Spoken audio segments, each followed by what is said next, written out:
And welcome to another edition of Real Talk, Episode 2. And we have a great special, I think a special show tonight. We have a great guest tonight. Who am I joined by? Casey, how's it going, everybody?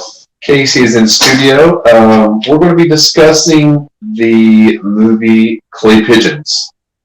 So before we get into that, please check out the Facebook page, the YouTube page, which is the Other People Show. You can hear this episode on 88.7 WMMT. It'll be on Saturday at I think 10 p.m. this Saturday.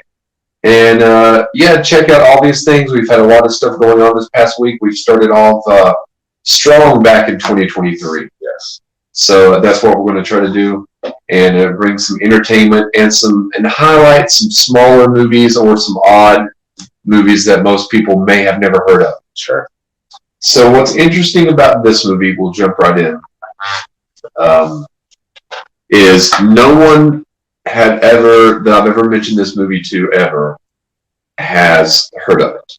Really? Yeah, just move the mic a little bit closer. Closer, got you. And when I heard that you had heard of this, that's when I had messaged you and asked you, because I was like, wow, that's the first person ever. Yeah, it'd been a while. And I purchased the VHS back in the early 2000s. Oh, wow. And so I've seen it, probably 15 to 20 times since then. Nice. And last night was another addition to watching it. Yeah. So I want to give a little bit of synopsis here. After witnessing his best friend's suicide and meeting a charming stranger, bodies begin to pile up, all pointing to the same crime suspect. Do you think that would wrap up, basically? Sure. Well, it's a good... It's a pretty basic synopsis because it does not even capture some of the insanity that ensues. No, true. So this is an early Vince Vaughn, Joaquin Phoenix movie. Early, I'd say Vince Vaughn is probably, what would you say, mid-20s, late 20s maybe? Mid to late probably. He's 52 now. Yeah. I looked up, so he's probably, and Joaquin Phoenix has to be early. He's 49 now. So he has to be early 20s, or 24, 25. Yeah, he almost looks the same, though. Yeah. Joaquin does. Like, you can see the difference in Vince Vaughn. Yeah. Janine Garofalo looks the same, too. Yeah. As, like, she ever did. No, I met Janine Garofalo one time. Really? Yeah, I saw her cool. do her, I wouldn't say it's stand-up. It's more like observational humor, I guess. Sure. But it was at a little place in D.C. Nice. And then after the show, because during the show, she said she had walked here from her hotel. Wow. So I knew, I was like, well, I know if I wait long enough, I'll see her walking. And I just came up and I said, hey, it was a great show. Do you mind if we had a picture with you? Yeah. She said, yeah, sure. So we took a picture. The first picture, her eyes happened to be closed. Yeah. So she looked at it and said, do you want another one? My eyes are closed. I said, yeah, sure, if you don't mind. We took another one. Nice. We went on our way. Nice. But I wish that I would have mentioned that I liked her in this film. Yeah. Because I would say out of things she's done, not many people mention this film. No, not at all. The role is kind of minimal. I mean, she doesn't even come in until Act 3. Act 3. We're halfway through the movie. Yeah. But it's classic Janine Garofalo, too. Mm-hmm. It's kind of dry here. Her line delivery. Oh, yeah, for sure. Yeah. For sure. Okay, so let's see. We've got a few facts here. It was released in 1998. And I didn't know this. The director, David Dupkins, he had worked on music videos for Tupac, Elton John, Coolio, Maroon 5, and amongst others as well as directed the features Shanghai Nights, Wedding Crashers, Fred Claus, and The Judge. Huh. Wedding Crashers and Fred Claus being Vince Vaughn. Vince Vaughn. Yeah. Sure. So it had a budget of $8 million.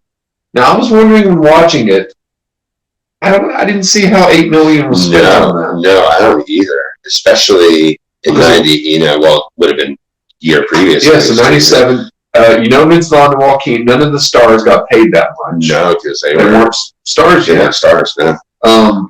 So I don't know what the money went on.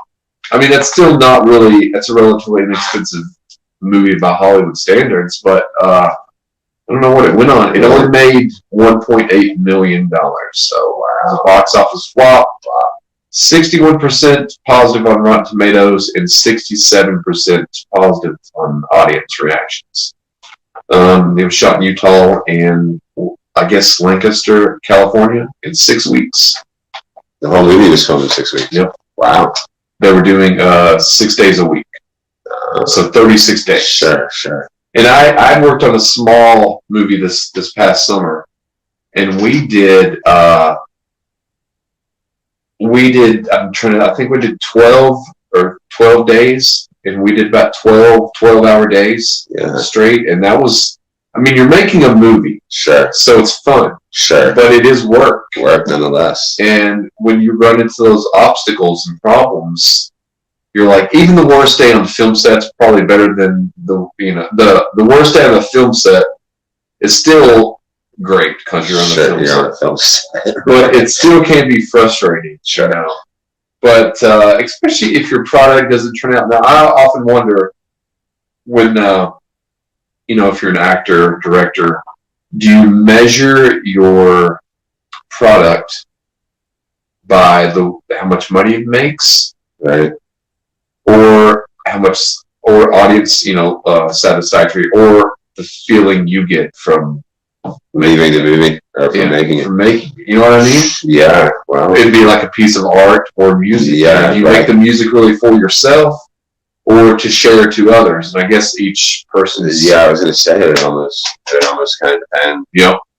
But there's a lot of box office flops that end up being, well, Donnie Darko that did last week was one. It was another one like this flopped out, but it's called classic. And you would see Donnie Darko as well. Sure, but I don't know that I would put this Clay Pigeons in that cult classic. No, kind of, because not enough people. I mean, it kind of depends on you as the viewer whether or not you're going to like this movie. Mm-hmm. It's one that when I watched it years later, I thought this seemed like a movie that was made trying to be a cult classic. Sure. You know what I mean? Yeah, no, agreed. And you're right. It isn't a cult classic because, like I've said, a lot of people have heard of Donnie Darko. Yeah. A lot of people now have heard of Pee-wee's Big Adventure or this Spinal Tap or things like that. But Clay Pigeons, like I said, you were the only person that I've ever knew that I had heard of it. Yeah, I mean, it's a decent movie. It could have been better. Some of there's some decent acting in it, but it's almost still kind of hit and miss. Like I remember watching it it had a couple of, I don't want to say powerful scenes. There's a scene when Amanda comes in and shoots the one girl, the waitress chick. Yeah. And that whole little scene that transpires after was pretty powerful because, I mean, she's just very stern-faced. He's pounding the wall. Yeah. And it's like, whoa. But there's no other, that's a pretty powerful scene. There's some great Vince Vaughn. You can see it was weird because I was watching, I knew Vince Vaughn was in it. I'm a Vince Vaughn fan. Right.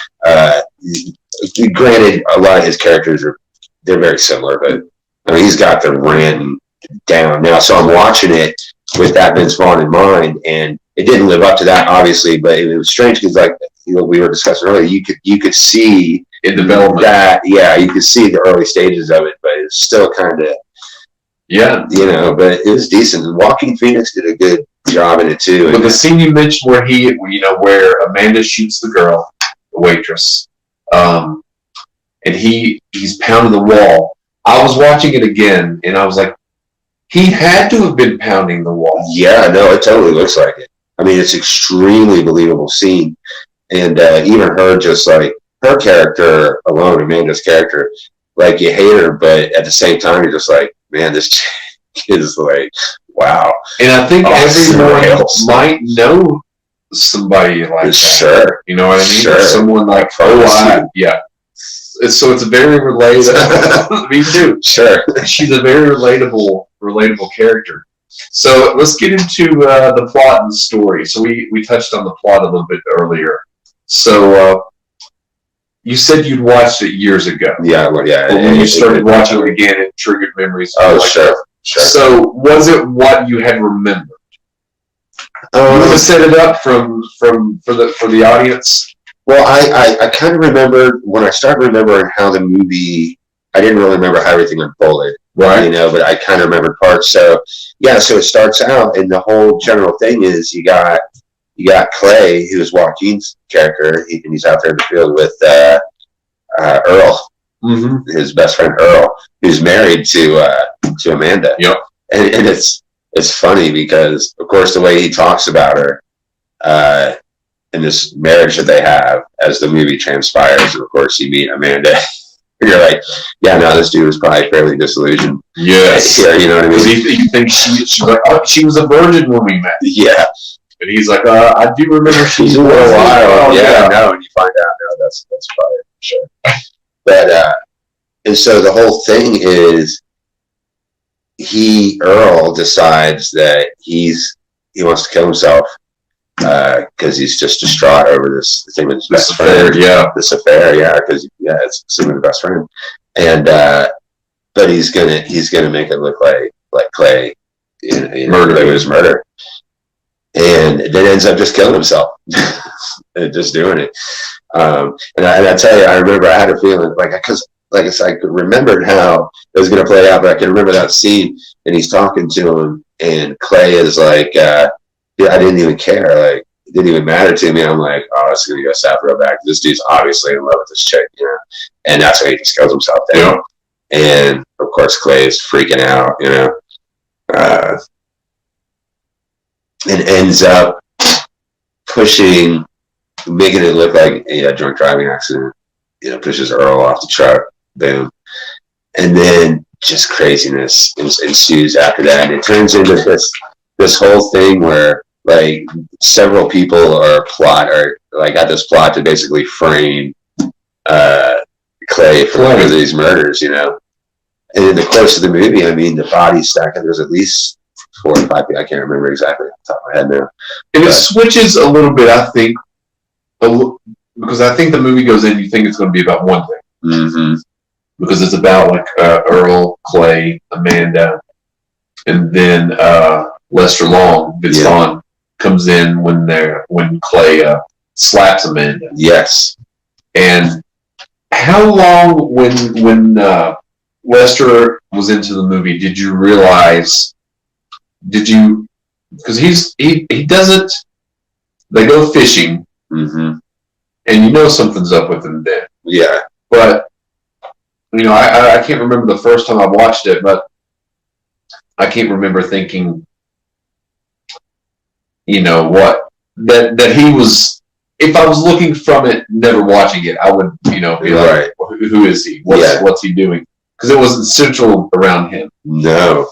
Yeah, it wasn't. You're right. It shifts. But you're like, he's a little odd. He's charming, but he has this weird sense of humor. No, yeah. Well, I was thinking that too, and I was like, with the whole laugh he has going on, and I'm wondering when I'm watching it, I'm like, okay, is this Vince Vaughn character development we're just seeing, or or was that the character? Like he just had this weirdo like offhand laugh, and I'm watching these scenes where he's sweet talking, charming, you know, whatever characters in the movie, but he keeps throwing in this weirdo laugh. I'm like, that seems like a red flag while I'm watching. Yeah. I'm like, that would make me feel like weird as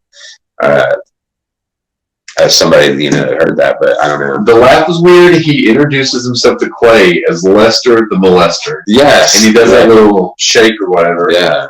And then he hits on that young girl, the waitress, which he later takes out. The second waitress. Yeah. And it seems like he has another little inappropriate thing, but I can't recall exactly. But he was, you know, a smooth talker. Yeah.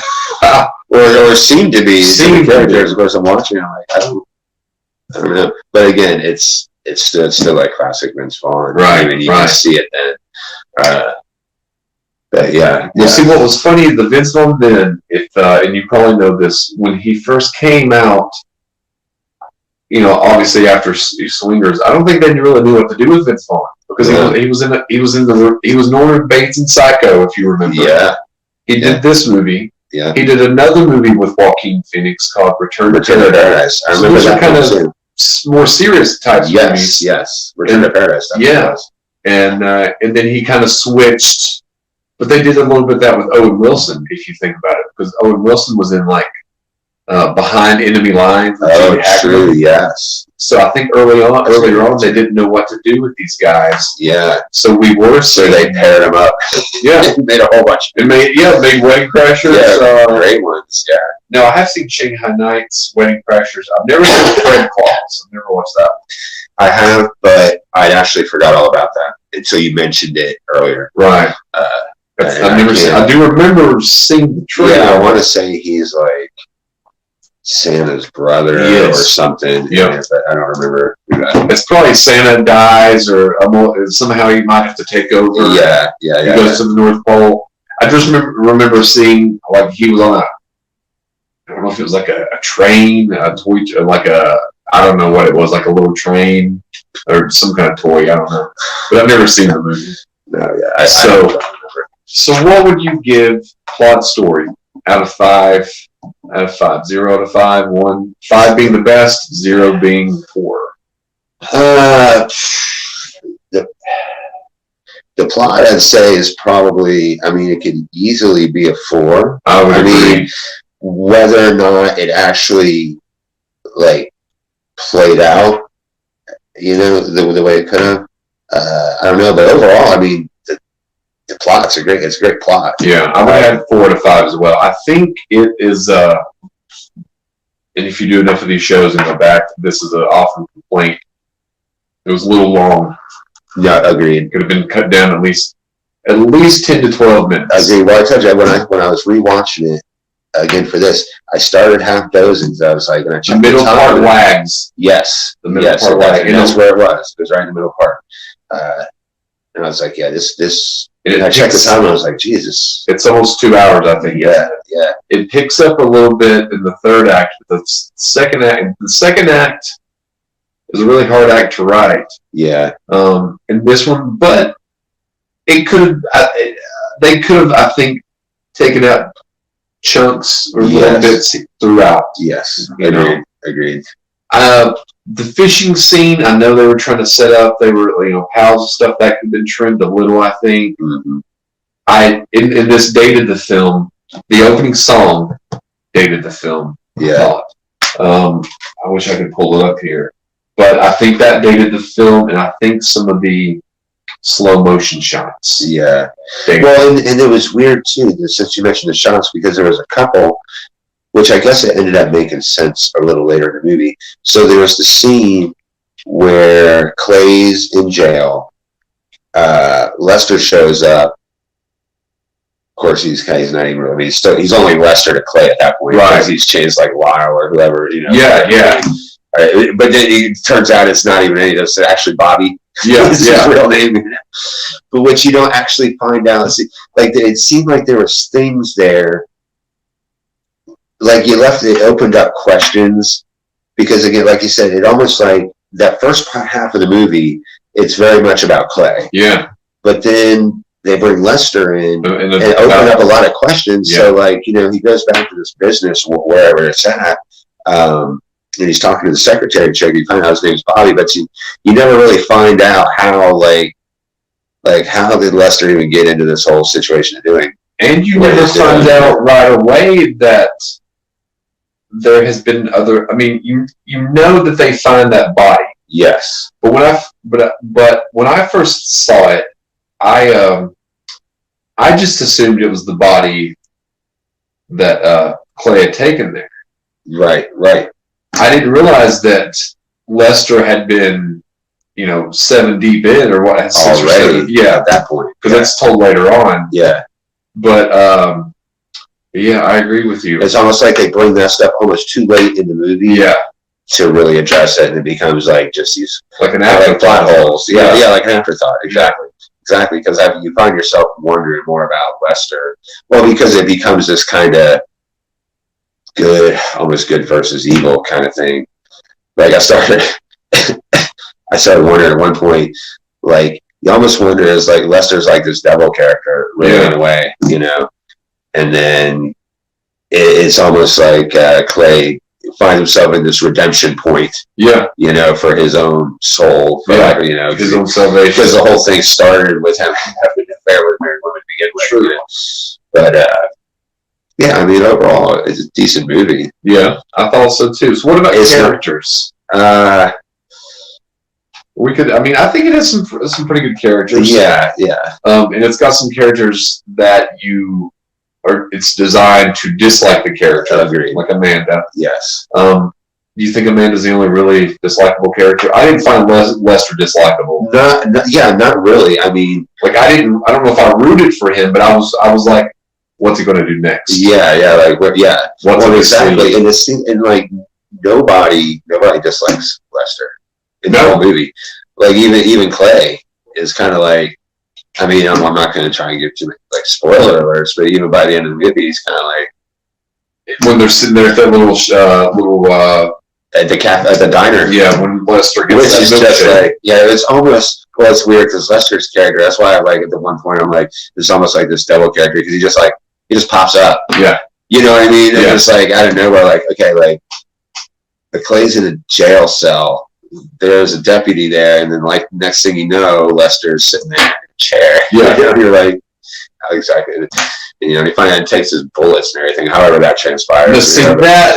I like, how did you pull that off? I wondered how he pulled that off. Yeah, I did wonder that, and I guess the logic behind that would be Barney isn't paying attention. He's always asleep. He's a goof.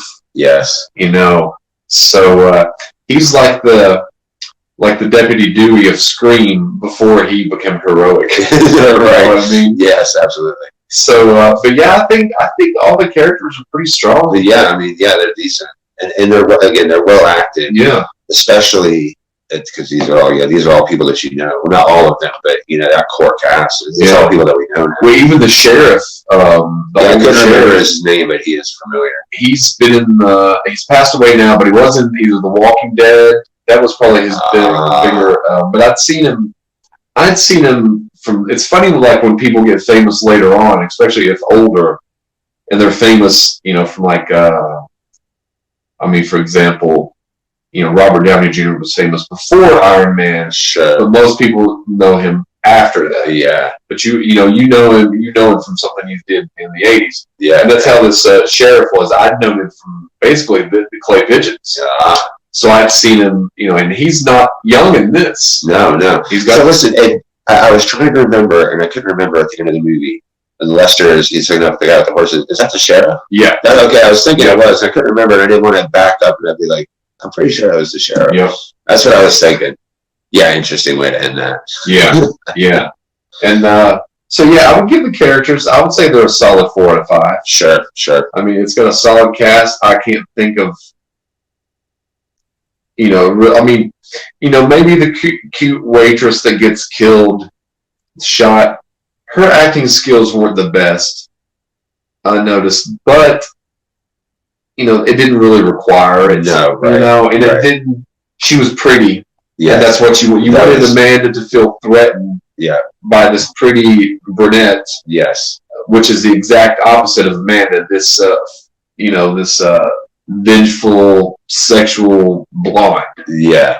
Femme fatale, basically. Femme fatale, yes. And then the waitress was kind of like the sweet, innocent. Yes. I mean, even though she was having sex with Clay, she was perceived as, because she was in like her little waitress outfit, but it was kind of conservative looking and very wholesome.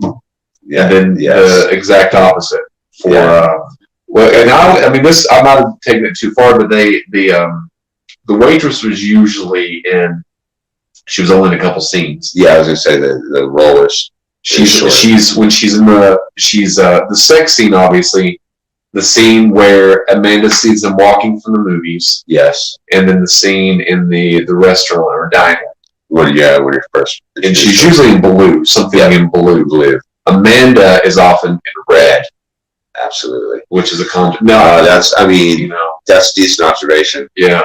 The red for sure. Now, I didn't make that observation until probably. I didn't connect the clothing colors till you mentioned it, but you're right. I mean, Amanda's always in red, which is certainly suits the color of the devil's character. Devil's colors. Sure. So, and as, people say often,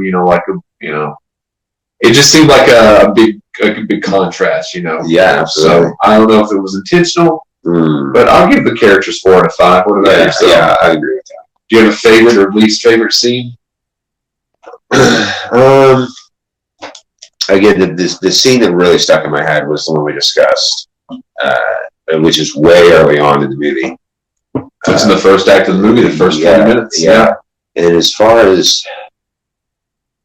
the least favorite, I don't know, because again, it's like you mentioned, that middle part of the movie, it lags. I mean, it's good if you're following it, because I mean the movie is full of decent dialogue. Yeah. Which is cool because I like dialogue heavy. Yeah, me too. But I wasn't able to pinpoint exactly a scene that I could say, oh, okay, let's remove this entire scene. Yeah, right. I really, because all the scenes that I can think of seem needed. There were a lot of cuts, and I have to go back and just focus on this part, but there were a lot of segues and cuts to the clouds and the sky. Yes. If you notice that. Yeah. Now, I know that's often, time passage, just to convey the location, which I thought the location as far as was a character amongst itself, if you know about it. Sure. Because I like Western kind of movies like that take place. But I think this was supposed to be, I don't know if I wrote it down, but it told where it was supposed to be. I think Montana. Yeah, Montana is where the movie was.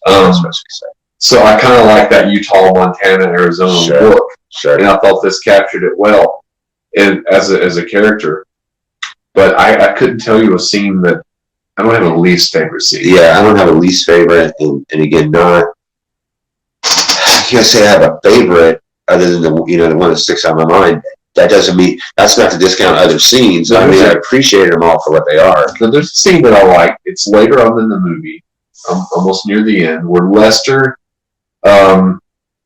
he's going to the bar to meet the young girl. Yeah, and he runs into Agent Bill Shelby. Yes, which is Janine Garofalo, and they have a little flirtation there. And this is one of her best acted scenes in the movie because yes, I know the one you're talking about. She acts a lot with her eyes. Yes, especially when he leaves, the bartender gives her a look, and the bartender does good too. Yes, but I've seen that guy. I probably played bartenders before. I don't know. Sure. He might be the professional actor bartender. Yeah. But she does a really good job of acting in that scene, and I thought that was it was like 2 or 3 minute scene. Yeah, and it was just between them at the bar. But you can tell she warms up to him, even though she's drunk. But she warms up to him. She has to put his hat on. Yes, and then when the girl comes, you can see she's disappointed. Yes, that he leaves. Yeah, no, agree on that scene.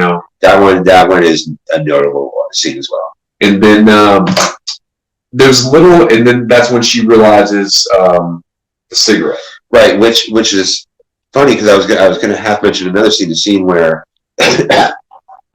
Clay's in jail. Lester shows up and he gives him the cigarette. He goes to light the cigarette. And I actually backed it up to watch it again because I felt like I had missed something. Right. And it's that close up on him with the Zippo, and then there's like the spark and closes and like jerks it back like real fast. Yeah. I'm like, okay, I feel like I should remember this scene for some reason. But then nothing really comes of it until the scene in the bar and he breaks a cigarette and stuff.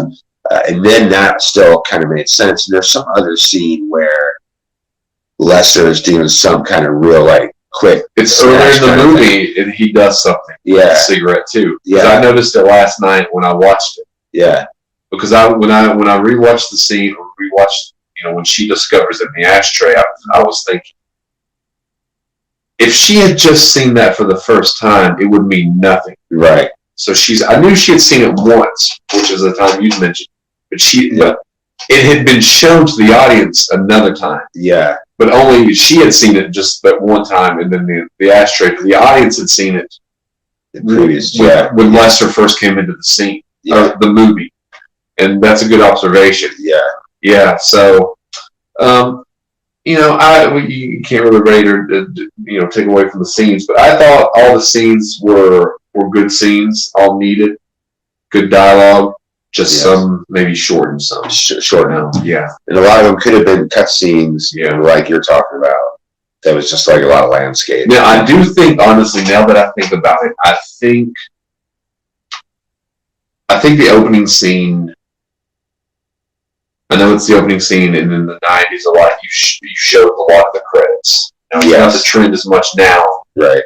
I thought the opening scene song, which I wish I knew the name of it. When you first mentioned it earlier, I was trying to remember. Let's see if I can find it. It's this one, I think.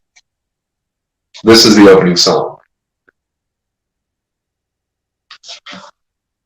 As he's driving the car, driving away from Earl. Right. I never had heard this song before. Yeah. But I don't think this song fits the movie. I don't think it fits the setup of the movie. Now, when I hear it, I think of the movie. Sure. Especially since we watched it. We watched it earlier today. Yeah. But I don't think that I would have put this as the opening. I don't know the song that I would have put, but I don't think this. I don't know. But I think it's a very 90s sounding song. Yeah. And the whole soundtrack kind of is. Yeah. Like when it first started, like it played with us in the first little while, the music's very like rockabilly. Ish, Yeah. And it was cool. I kind of dig that stuff. And then it changes up, but then it's like this rockabilly, but mixed with this on your scenes that would be more, I guess, tense scenes, the dramatic scenes, and it changes to like this weird, like dropping sound effects. Like it was weird. It was like, I tried to find some of that. I really tried to find just the score. Like that works. Like it totally works. It changes the whole mood to those scenes, and then it kind of shifts back to this. But even the rockabilly stuff that's in the beginning, by the end, it's kind of music's even kind of changed, right? And then even that's kind of faded out. But it's almost like it almost could have been two movies. Yeah, even what I mean. Like you'd have drawn the first half out and the second half out. Because this is on the soundtrack. And I don't know if this is exactly in the movie, but this kind of music was in there. Yeah. Quite a bit. Yeah. It was like that rockabilly, the old country like this. And I kind of read up on, I can't remember the guy's name now that did the music. This song was John something. He has like a real jazz background. Okay. The guy that did the score for this, or did the music, not the whole score, obviously. Some recorded by other artists, but I can't remember his name now. See if I can look it up here. Yeah, I did like this is a song in the movie. For those watching on Facebook, we've not yet hooked up where you all can actually listen to the music that we're listening. So they can only hear us talk. I did not realize that. Yeah, the Facebook audience. Now, the Spotify audience and the YouTube audience and 88.7 will be able to hear everything. Just not the live audience. Sorry, guys. No, you're totally not getting the same effect. But the song that is playing, which is Michael LeGrand, is the song where Lester Long is about to kill Amanda. Yeah, this was the song, wasn't it? Was this the song? I think so. I can't remember. The movie's full of little, because he says "Cowboy Ain't My Name." Not yet. Cuts. Right. But I think you're right. I think it starts with this song. But I thought, I thought the score fit the movie for the most part. Yeah. And the music, like you were talking about. Yeah, agreed. I think I would have just changed maybe the opening. But that's the cool thing about, when you get in there and you edit the film, like maybe you could try 20 more songs in the opening song. It just doesn't fit. Yeah. Like in Donnie Darko, I don't know if you've seen the director's cut or the original, but I'd seen the original, probably 18, 19 times, the director's cut once. Right. but the music is in different places at some point. Sure. So it's weird also going into, like, if you go into the movie and you're used to watching this one way and then you see it another way and you're like, what? Right. Or like they used to show different versions on TV. Yes. They would add, like they used to add a scene from Planes, Trains, and Automobiles with John Candy and Steve Martin in the airplane. And I don't think it was in the original. I can't recall. They would do stuff like that. But I do think the music and score, not bad. No, I give it a 3.5 out of 5. I don't know if I'd give it a 4. Yeah, I can agree with that. Because again, some of it works. Overall, it generally works. There's some good classics in there. Yeah. There were. You actually got the feuding and dueling banjos is. And I'm trying to think where in the movie it is. No, I don't know because it's full of stuff like this. Yeah. Of course, you don't hear the whole song. You just hear little snippets. Snippets, yeah. Sometimes I was wondering, like, it could have even been the same song because it's full of it. But yeah, I do think the score and the music were good. What about originality of the movie? Well, if I put it in context of the time it was made, it was probably fairly original, right? Of course, fast forward, I see it and I think it's the kind of movie reminds me of like almost like some Coen Brothers stuff. Like I almost see like Fargo-ish kind of stuff, and of course I can't. Well, that's weird that you mentioned Fargo because in front of the DVD, in the back of the DVD case, it says this year's Fargo. That's exactly what it says. See, I didn't realize because I wasn't sure which one came out first. No, absolutely. Yeah, that's a good one. I'm kind of reflecting back on that one now. Okay, so I was going to say I wasn't sure which one came out first. Fargo came out in '96. Yeah. Because the plot has that kind of vibe. And I like those kind of plots. Body's got to disappear. Yeah. It works. And it's got these like offbeat characters that are kind of like realistic characters. Yeah. Because everyone, I mean, Clay seemed he did seem like a good guy, but even good guys make mistakes. No, sure. To be fair. Yeah. Did that take away that he was a good guy? Well, sure. Well, he followed he's dumping body off. That too. But he doesn't kill anybody. No. In the movie, he dies at the hands. He's forced in a way to dump the body. Yes, agreed. Blackmailed. Yeah, blackmailed. Yeah. Exactly. So I mean, if I had to dump a body, I'm going to be blackmailed. Where am I dumping this body? Right. Well, you can tell he plays that dilemma out right up until the very last scene of that movie. Yeah. And again, I'm not going to spoil it for how it plays out, but it's just the constant. Yeah, he's kind of covering his own ass a little bit through the whole movie. But I know when I first watched it, it did seem really original at the time. No, yeah, I agree. And I can't remember now thinking back what I might have compared it to.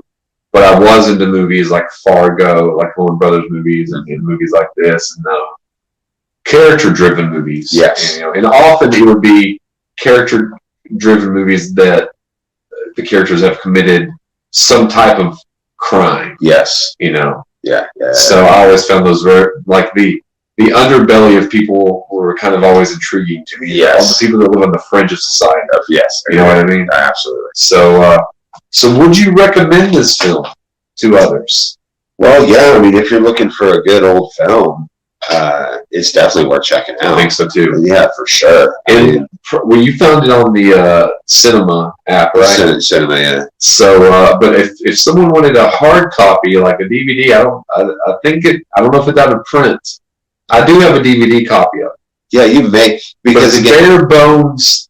The special features are what's coming up in Gramercy. That was the studio. Their upcoming features, and then like a trailer for Clay Pigeons. Well, yeah, sure. And like, you're talking about bonus features coming out of '98. Yeah, where it was like, it didn't seem like they were even doing that at that time. Really. I mean, this was a bare bones. Now it's one of those movies you're liable to find in the $5 bin at Walmart. Yeah. kind of thing, which almost seems like a shame in a way because but a lot of maybe decent movies. A lot of great ones are like that. So yeah, I check the Find Arbin all the time because you never know, you might find that old classic. Well, a good place to go. I don't know if you've been there. They used to have one. I lived up north in Manassas Park. They had one. I think it's called. It's either McKay's or Mr. K's.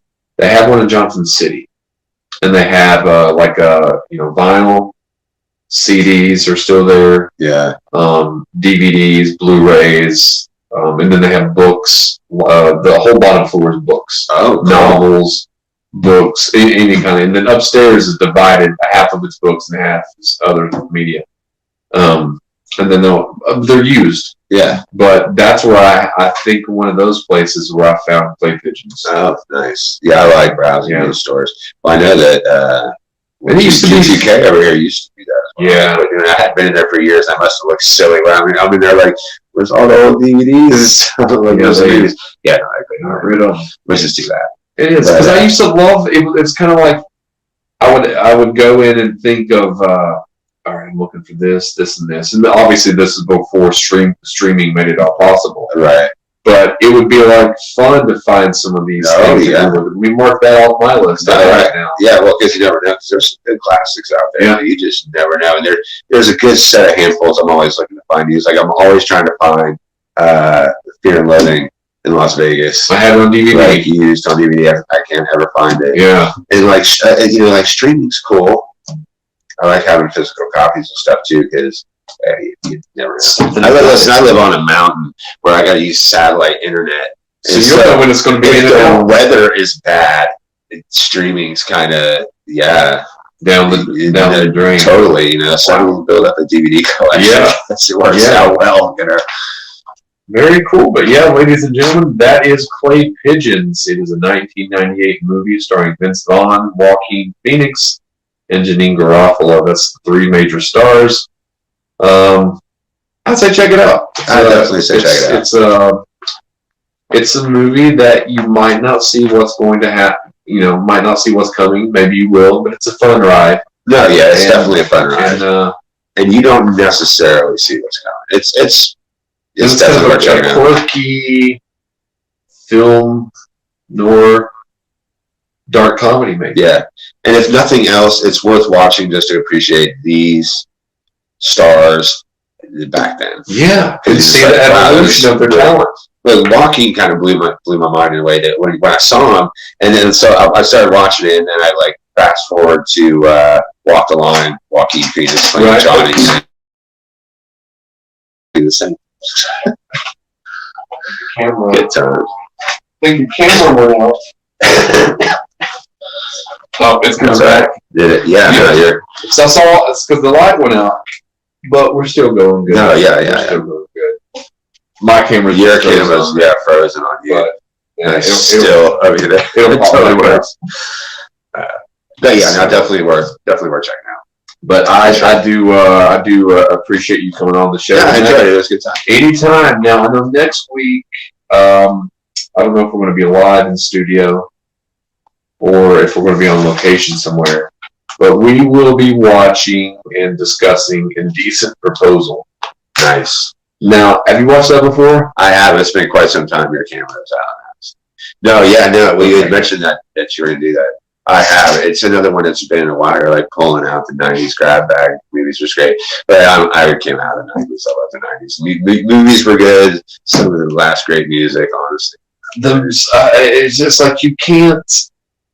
I don't think the 90s might be the best decade for movies. No, yeah. I mean, there's a lot of really good stuff. I mean, I'm sure good stars that came out of a lot of stars we're still very familiar with. But then some that you don't even hear of anymore. Like, I very much remember Eric Stoltz growing up. Yes. 90s. And I don't even know what happened to that dude now. He's in a good movie called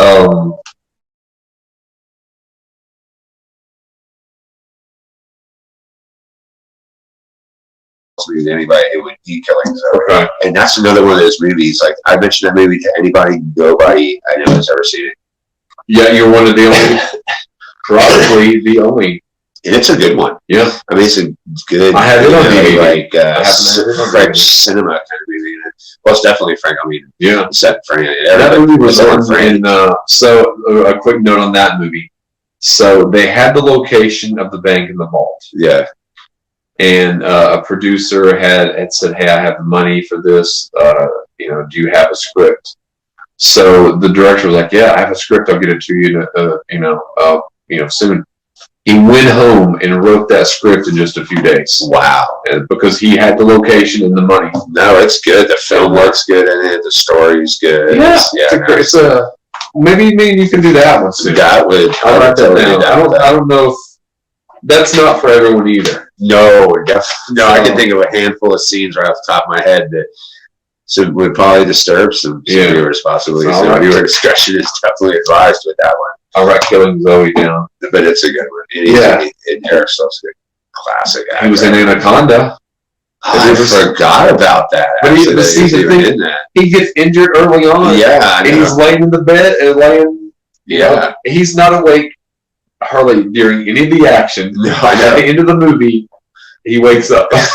Yeah, I know, right? So at least he's Lance in fiction. Yeah, agreed. And so at least he has that. Yeah, agreed. And he's that one guy in the Cher movie, the guy with the funny head. Elephant Man. A boy, maybe that's how I can't remember what his name was. It was a true story. Yeah. Well, I can't remember what that was called. I can't remember what the name of the movie was. Because when I was younger, I didn't realize he was Mask. I want to say Mask is the name. You're right. Yeah, your Mask. Yeah, and he was originally Marty McFly. Yeah. Oh, that's right. So yeah. It just seems like Hollywood didn't really like Eric Stoltz too much. No, they didn't, because he did a lot of B-rate stuff that was semi-decent. But no, he is a molester in The Butterfly Effect. Oh, that's right. That's right. You see, he's only in it for a couple scenes. Short scenes, yeah. And have you ever seen the movie called Rules of Attraction? Oh, that's a good one. Is that the one with James Vanderbeek? And, yes. Shoshana. That's Jen Sosima. Yeah, no, that's a good one. Now, he's a teacher in that. Yes, that's right. Just briefly. Yeah, that's a good one. So you watched that one? Yeah, no, that's a good one. I like the way it's filmed. Yes. They just get swooped off with the next character, guys. That's now, good did you know, you may have known, so James Vanderbeek's character is named Sean Bateman. Right. Whose brother is Patrick Bateman from American Psycho. I did not make that. Because the author of the book, the author of American Psycho is the author of Rules of Attraction. Wow, no, I didn't know that. Yeah. And they originally were going to try to get Christian Bale in a scene in Rules of Attraction. Because there's one scene where I never would have made it. Where Sean, he's at the drug dealer's house and he calls somebody on the phone. And he references his brother. He either calls him, one of the two. It was supposed to be Christian Bale, who celebrated his 49th birthday yesterday. Happy birthday! And just a random thing I saw yesterday. Psycho Batman. Yeah, I'm just. I don't know what's going on with the camera here, but it's not. My camera's going out again. A fun show. It sure has. I enjoyed it. So everyone out there, please check out youtube.com/The Other People Show. You can do that on Facebook and Spotify. This episode will be on Spotify tomorrow. It'll probably air on 88.7 WMMT this Saturday at 10. If not this Saturday, next Saturday. So yeah. So we're going to leave, let's see, we'll leave everyone with, I think this song was in the movie as well. We'll find out. Now, that was weird that the computer cut out twice, but we do have a lot of electronics in here. Sure, no, yeah. Things are bound to happen. That's right. But yeah, join us next week. We have Indecent Proposal with Demi Moore and Woody Harrelson and Robert Redford. Yes. And this was... that's a good movie. That's a good movie to stimulate some discussion, sure. When I heard that you were doing that, I immediately was... You immediately put yourself in that situation, like, damn. Would you or wouldn't you? Yeah. So, good night, everyone. Good night.